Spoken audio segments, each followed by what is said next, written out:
ሎስ አንጀለስ ከመጣው 5 ቀን ሆኖኛል እና እስካሁን መብራትና ውሃ አልጠፋም።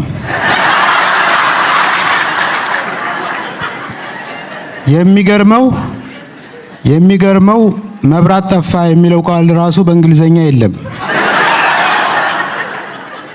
እኛ ኮንዶሚኒየም ውስጥ ውሃ እንደ ወር አበባ በወር 1 ጊዜ ብቻ ይመጣል። አንዳንዴ ደግሞ እንደ ወር አበባ ጨርሶ የሚቀርበት አጋጣሚ አለ።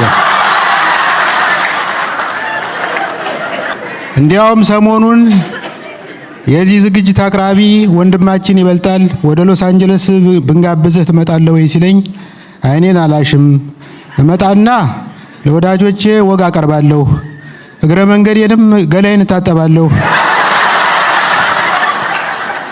የሚል ምላሽ ሰጠሁት። እኔ የምልህ ኤርሚያስ አመልጋ ያልከው ሰውዬ በ24 ሰዓት አንድ የሚበላው ከስራ ተባሮ ነው እንዴ?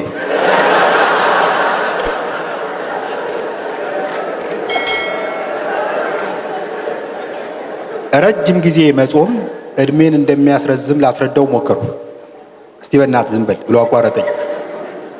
ከምርምር ላይ ተነስቼ ነው የማናግርህ አልኩት። እኔ ደግሞ ከልምዴ ተነስቼ ልንገርህ። ይኸውልህ የኔ አባት ውዳዴን፣ ገናን፣ ፍልሰታን፣ ነነዌን ይጾም ነበር። ይሄ ሁሉ ጾም ስለማይበቃው በወዳጅነት ተሰልፎ የሙስሊሞችን ጾም ሁሉ ይጾም ነበር።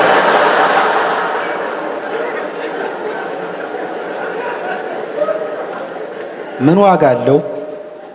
ይህ ሁሉ ጾም በ40 ዓመቱ ከመቃጨት አላዳነው። ታመው ነበር አልኩት። አሟሟቱስ በአምባጓሮ ነው። ለ2 ደብድበው ገደሉት።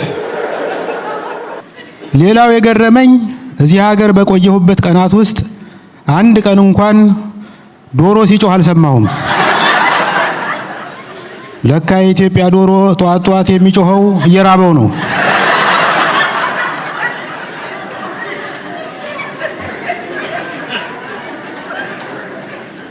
እዚህ ሀገር ገንዘባቸው አይገኝም እንጂ ከተገኘ ዋጋ አለው። ጭራሽ በሳንቲም ሳይቀር ይገበያያሉ። ስሙኒ ራሷ ከፍተኛ አገልግሎት ትሰጣለች። የሀገራችን ስሙኒ እንደ አበበ ቢቂላ ሜዳሊያ ሙዚየም ውስጥ ነው የምታገኙት። በተለይ በ20ዎቹ ዕድሜ ውስጥ ያሉ ወጣቶች ስሙኒና ሰላም ምን እንደሆነ አያውቁም። በአሁኑ ጊዜ ኢትዮጵያ ውስጥ ያለውን ግሽበት እንዴት ብዬ እንደምገልጸው አላውቅም። 1 ድፍን 100 ብር ለማሳተም